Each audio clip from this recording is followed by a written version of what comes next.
Yeah, we have a surprise element and an absolutely wonderful input that's coming up. Thanks to our IGP ISDGOK, Mr. Sanjay Sahai. Sir, may we request you to kindly comment us with the technology part of updation. Thank you very much. And request to Mr. P.V. Kumar to kindly come and be in the chair for this session. Welcome, Mr. Sanjay Sahai, for the role of technology in building safe cities. Welcome, Mr. Kumar, sir.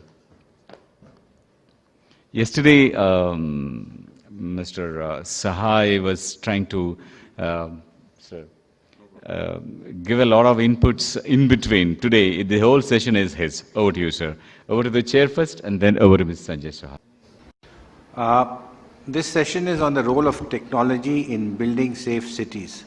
And Mr. Sahai, Sanjay Sahai, IGP Intelligence, would be giving a presentation on this. This is a very important aspect of how a very important aspect of keeping the city safe.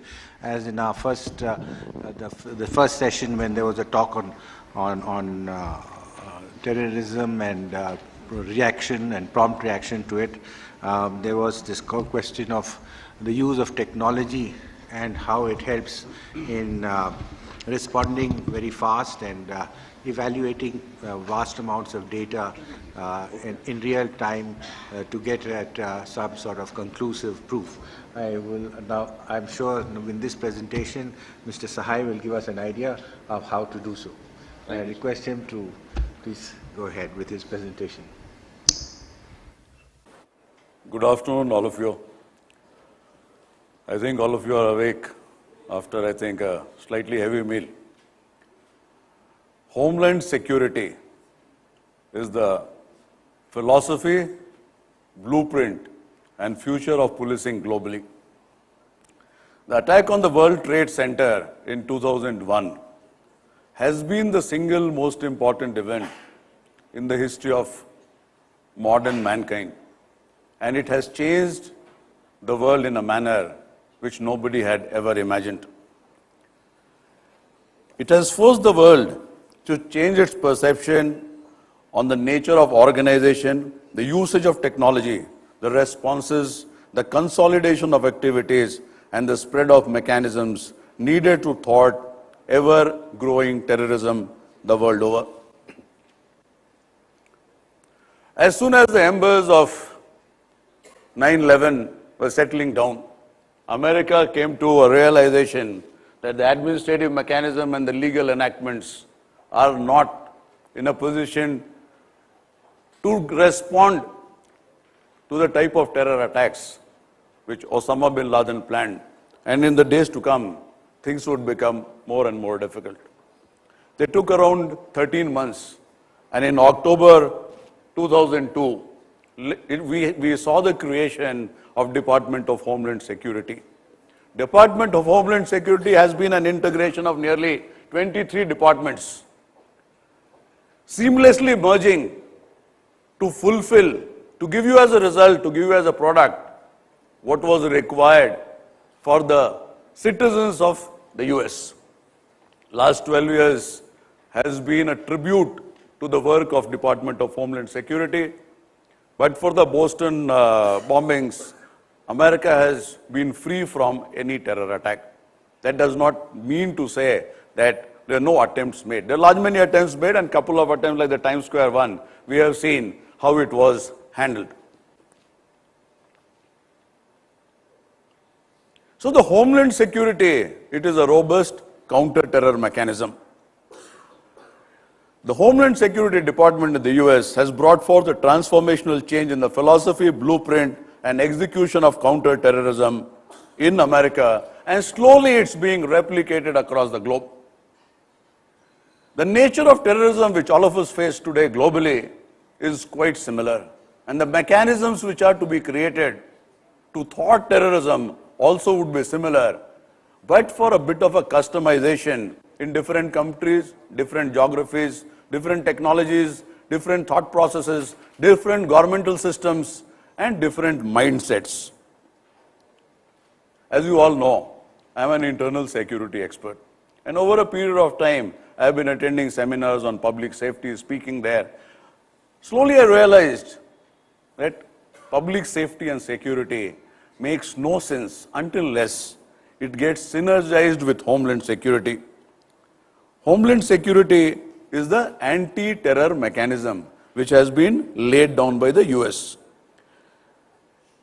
It was created to a large extent by two major enactments of the Patriot Act and the Stafford Act, one in 2002 and another in the year 2005.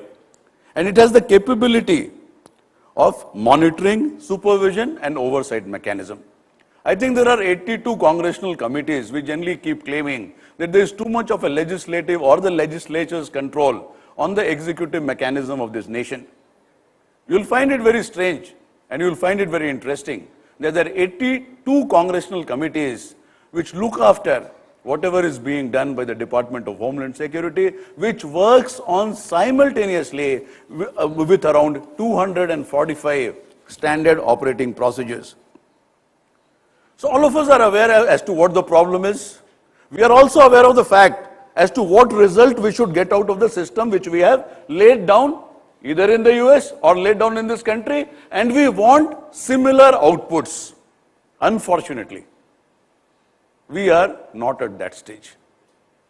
When America decided to integrate its systems, their systems were already in place. May it be a video surveillance, may it be Tetra telecommunications, may it be whatever. So what they did, they integrated the systems which were already in place. Do we have those systems in place, or we are still groping in the dark? My own understanding is that if you go and set up an IT company in International Technology Park Limited, you straight away start working.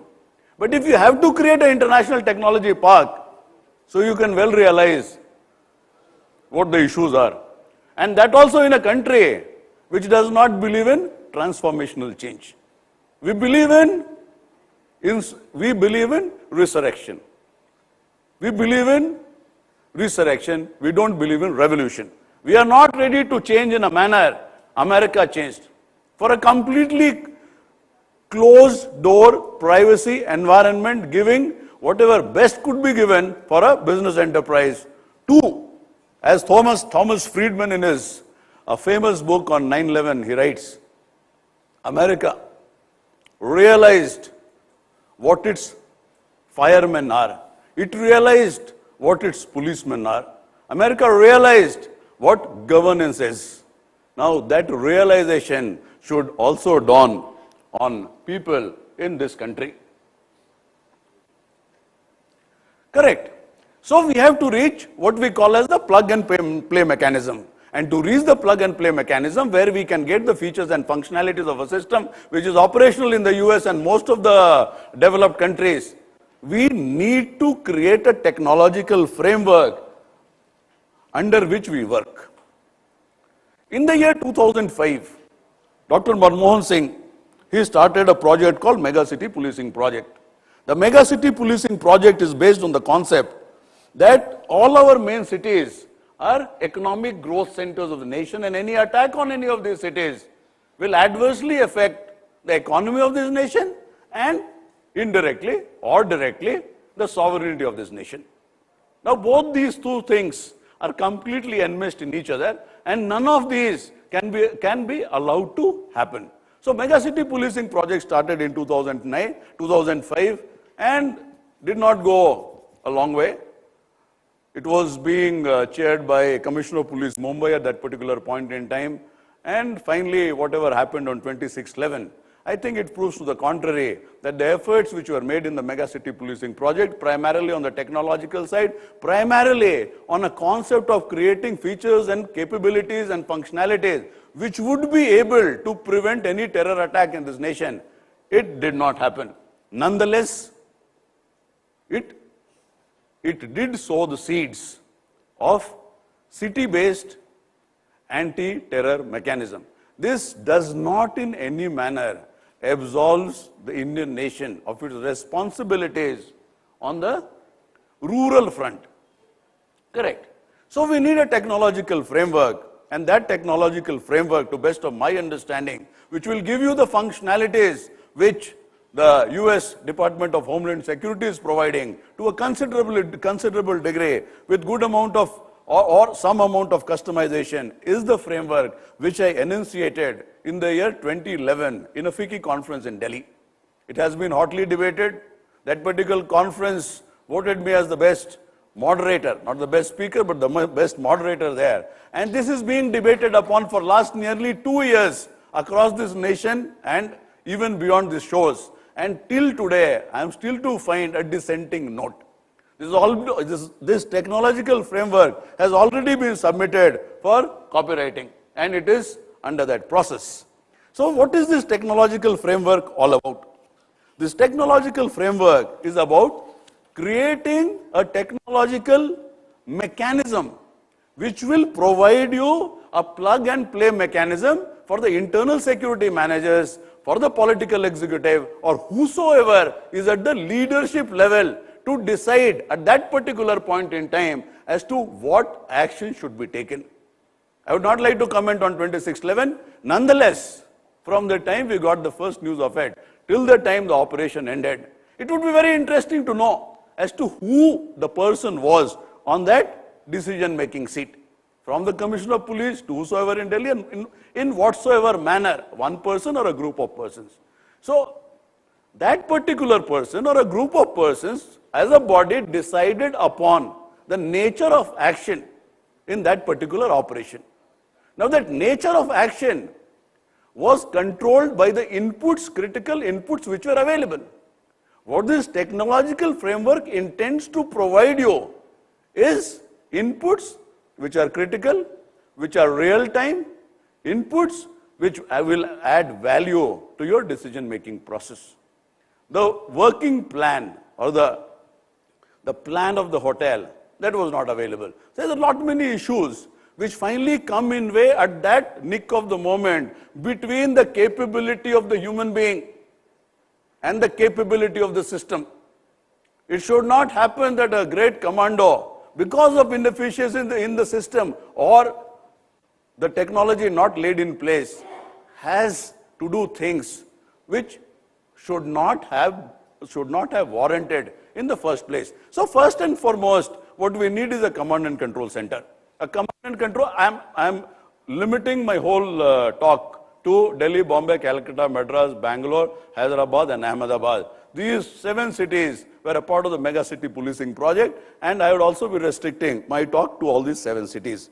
So city-based command and control centers of the type we have, we call it the control rooms. We don't call command and control centers. Command and control centers will integrate all feeds: radio, audio, video, text, data, images, and graphics from different channels. Finally, it will end up on one screen through a viable command and control center software, command and control center software, creating in the process what we call the state-of-art C4I command and control center.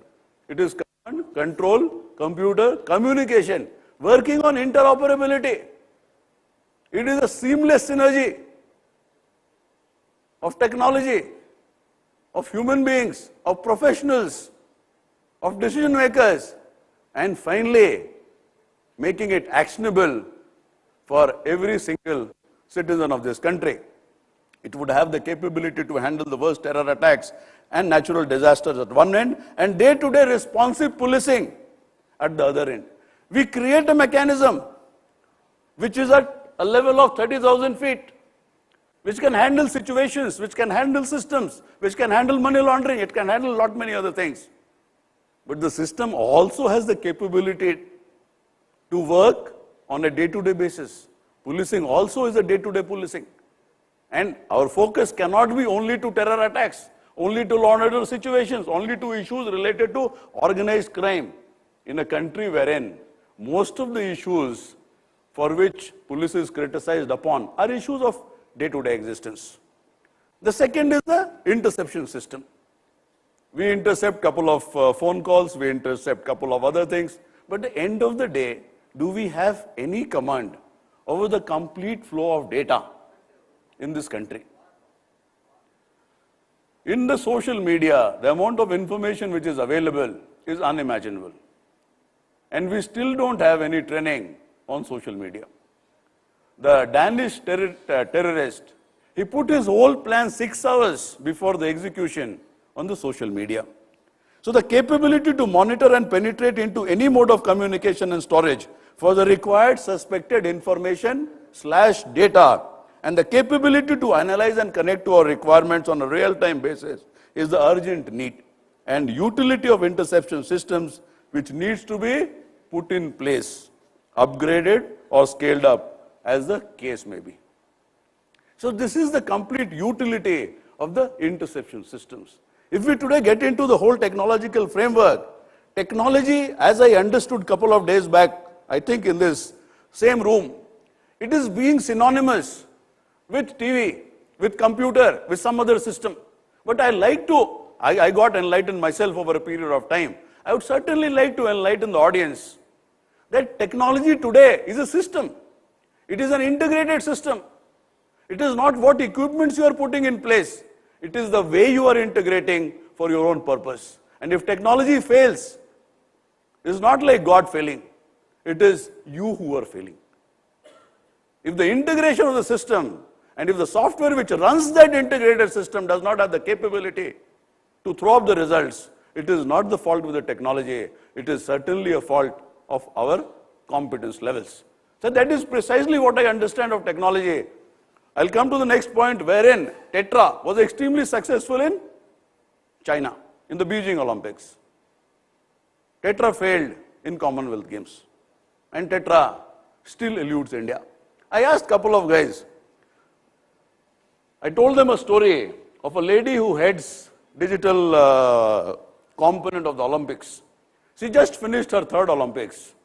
And second day she flew down to Rio de Janeiro. Why? She's in a hurry. Only 4 years left for the next Olympics. But when the Indian guy will say, 4 years we have just finished one, we will see after 2-3 years. So that is the whole concept. And to your extreme amazement, I'll just give you a very, very startling fact that the systems of technology, particularly digital technology used in London Olympics, were tested only 2 lakh times. Only 2 lakh times. Is whether our governance or our governmental structures or the private companies who operate in this nation, can they ever think of a situation where they test the systems for 2 lakh times? I'll give you another example of the Beijing Olympics. The Tetra Public Safety Network in Beijing Olympics was ready, I think, 760 days before the Olympic got inaugurated. They ran it for 760 days. Where will it fail? You tell me a system which we have integrated and run for 760 days before we have finally used. 7 days also. I'm thankful for that information as well. So these are the interception systems. We move on to the city-based video surveillance system, and everybody talks about CCTV, and we are extremely happy about it. Here again, the same failing of a system happens.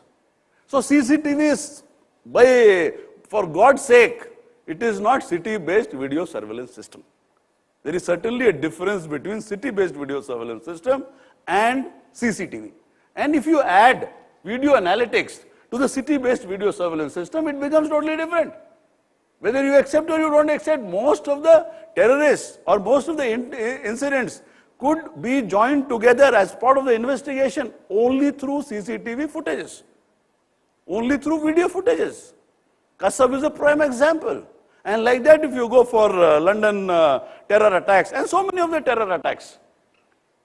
So it is very critical to our existence. But in a city where we find one camera not working, to creating a system which is a connection of, integration of, enhancement of, value addition of 20,000 cameras, I think I will leave it to your imagination. So city-based video surveillance system which fails us over and over again, but the failing is not there. Failing is that we have not even created a detailed project report for a video surveillance system anywhere in this country. That is the beauty of the whole game. And there's a private company who approached me, I'll do it for whole of Bangalore. I said, what is your capability? He says, we have done it for Jamnagar. I think Jamnagar doesn't have a city-based video surveillance system. He says, no, for the petrochemical plant. They put 11,000 cameras on a petrochemical plant in a controlled environment. I still can't find any utility of putting 11,000 cameras there. And that controlled environment situation, if you want to replicate in a city with a population of around 10 million and an area of, I think, 748 square kilometers, I think there are gaping holes in their understanding of technology and what technology has delivered to them, and that technology, to best of their business interest, will not deliver the functionalities which we want of that particular technology. A deterrent and a must for any big city. Do any of you have doubts that city-based video surveillance system with inbuilt video analytics is the biggest deterrent for a terror attack? What is your opinion? It's the biggest deterrent. Everybody knows that if every single inch of a city's landscape is being monitored, supervised, and can be recreated at any point in time, in whichever manner we want, zoom, pan, tilt, whatever technologies you say, I think it will certainly be a great deterrent, and we have to demonstrate that capability at least once or twice in the public domain, so that people have that fear. Today technology is being treated lightly because we are not able to deliver the functionalities and utilities, the output which the technology should deliver. This is the diagrammatical representation not of the technology, but the integration of city-based video surveillance systems which can be broken down, say in Bangalore, Division 1, Division 2, Division 3.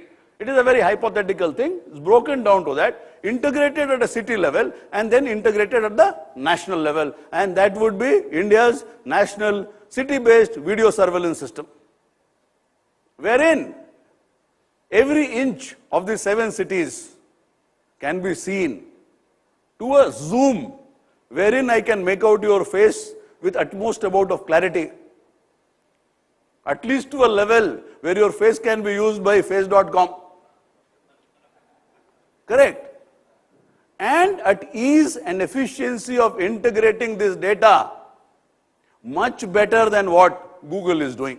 So this is broadly where we are. So it is cities-based video surveillance system integrated at the national level, and we move on to next. Tetra radio network. Terrestrial trunk radio is the parallel of GSM on the public safety side.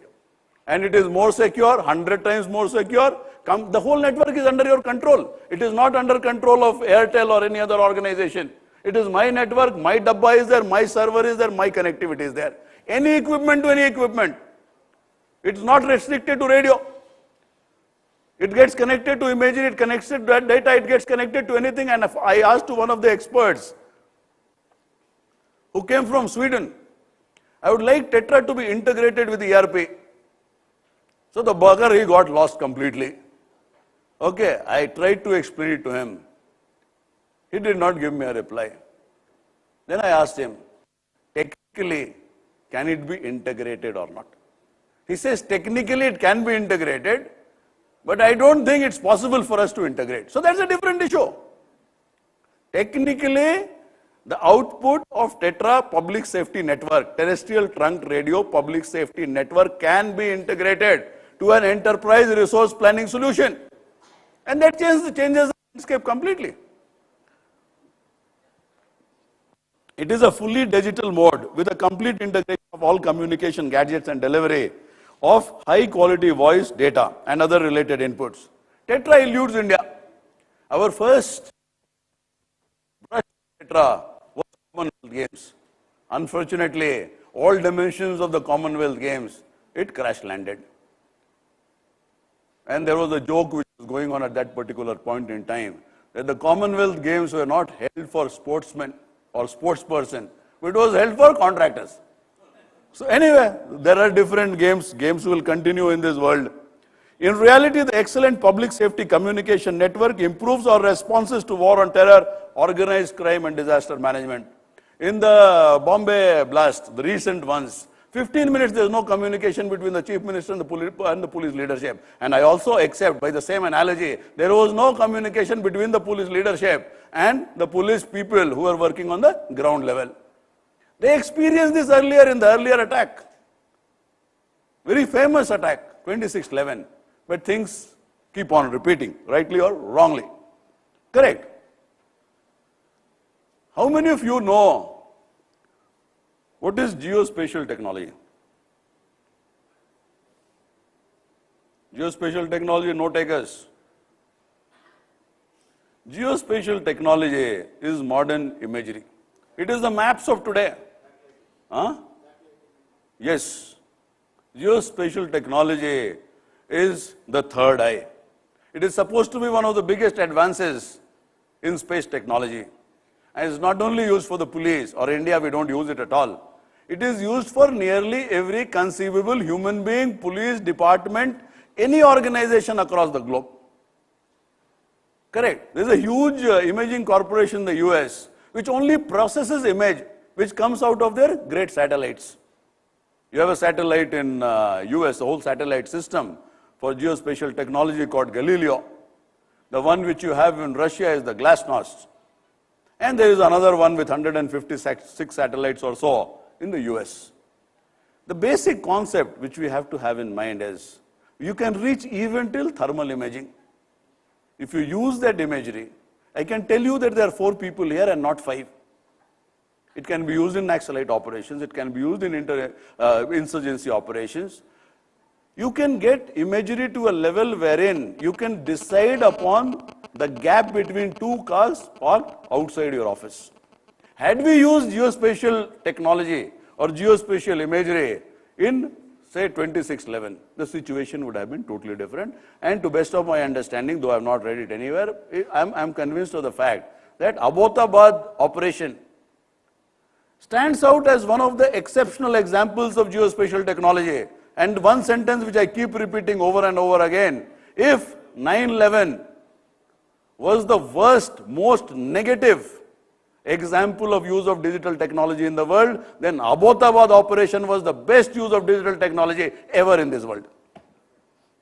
Okay, so we are here, the map of today is the geospatial imagery information, the third eye as it is nicknamed. Geospatial technology and intelligence are critical to planning, preparation, and response to terror attacks, natural and other disasters, and supports incident management. It is a great tool for regulation, enforcement, monitoring, and supervision. Correct. Now these great 5 technologies which I have talked about, it will work on what? This will be all isolated. We call silos. Finally, it has to get integrated into a system which works on a real-time basis. And that system across the globe for any organization has been the enterprise resource planning software.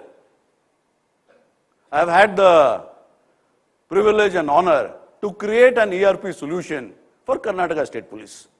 It is known as Police IT. It's been functional for last 3 years. And it has nearly 2 million lines of coding. It has 522 screens and 417 reports and might be the only ERP solution created in this country. So this is where we stand with ERP solution. If you have a ERP solution, you have a complete database which will get integrated into all these technologies we are talking about.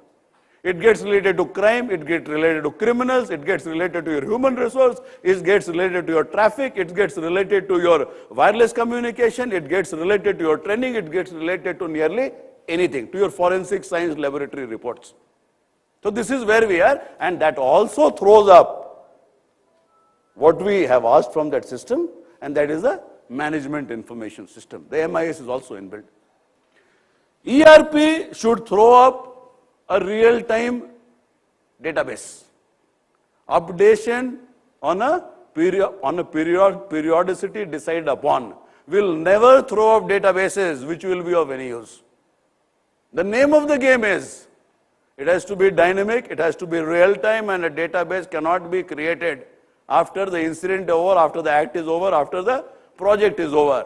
Database gets created by the actors who are a part of that project as and when they progress. Examples being railway reservation system, Make My Trip, ERP, core banking, any instance you take.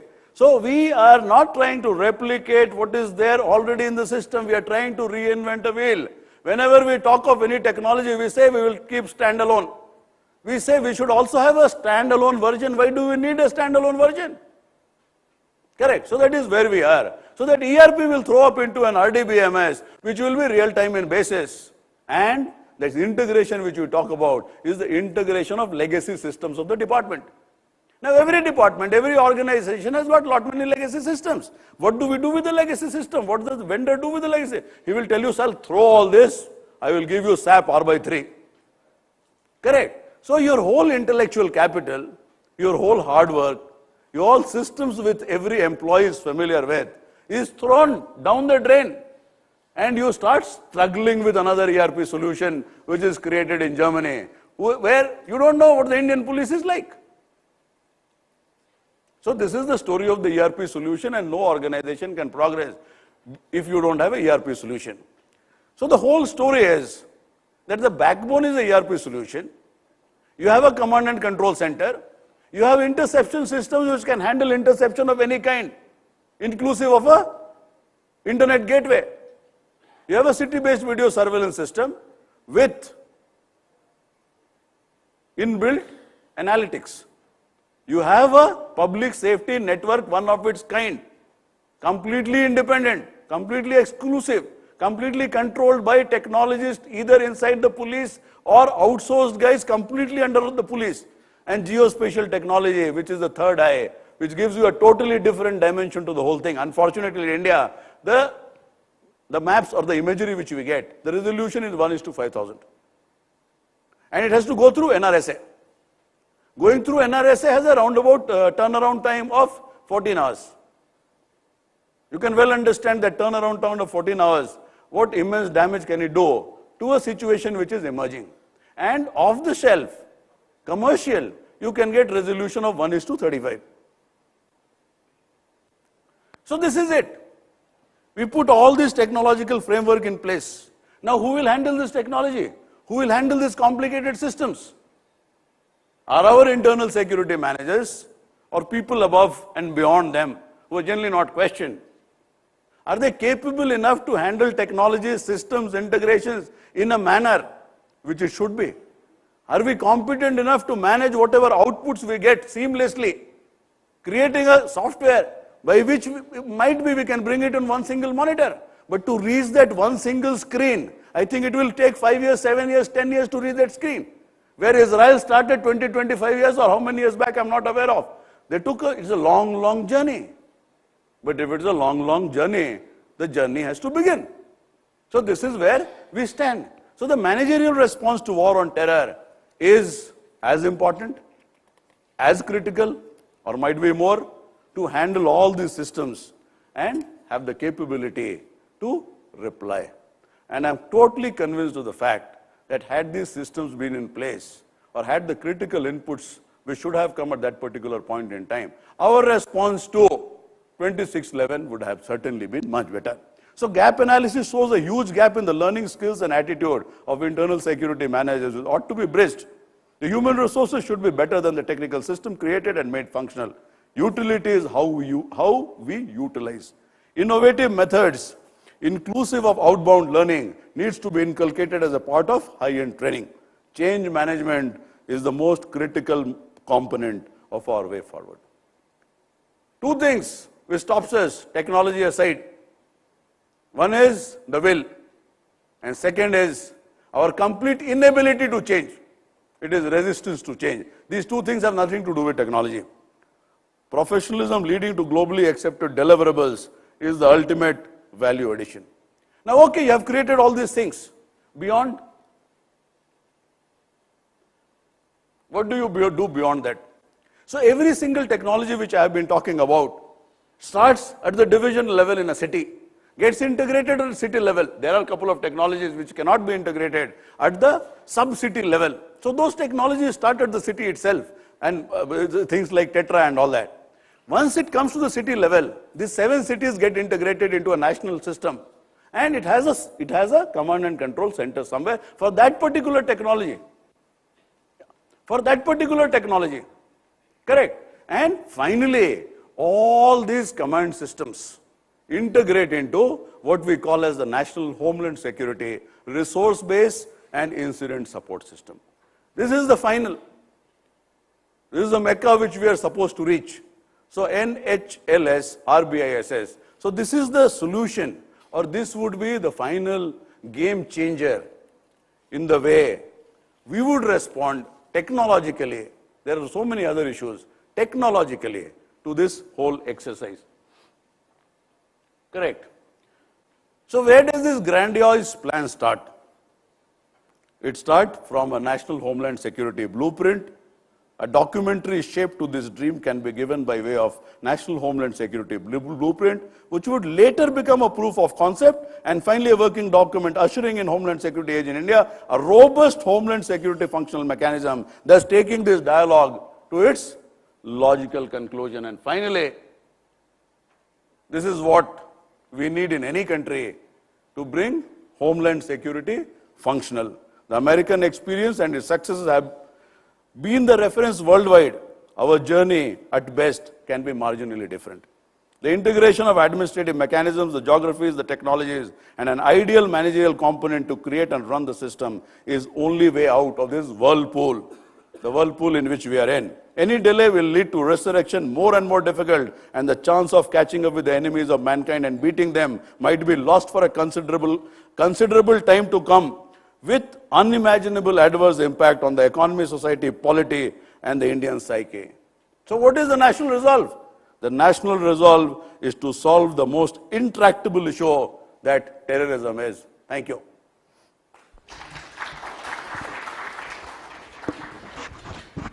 Thank you, Mr. Sahai, for a very absorbing and informative and passionate presentation. I agree with Mr. Sahai in all Thank you, sir. what he has been saying. The fact that the need for technology has to be realized by all government departments, and as Mr. Sahai had said, one of the most important things is to get the right manpower, Correct, sir. the correct people to run it, train. We are all very slack about it. Many of us are digital dinosaurs. The higher we go, the higher up we are, the less skills we have, and therefore even our decision-making ability to understand and push forward such requirements is very slow. But technology is the need of the hour, as is the trained manpower for it. Yes. Some of the things which Mr. Sahai had alluded to, like geospatial methods and other things, some of those technologies are being used by us to a limited extent. It has not been extended to all the police states and all that, but at the center we do have, and we want to expand on it. And but it's just some of these technological things are very cost intensive, and that's a little bit of a hampering thing. But there are many things which can be done through technology and with getting rid of the present mindset. Yes. And I commend Mr. Sahai for his passionate presentation and his interest in this. I think this is the need of the hour. Thank you, Mr. Sir, thank you, sir.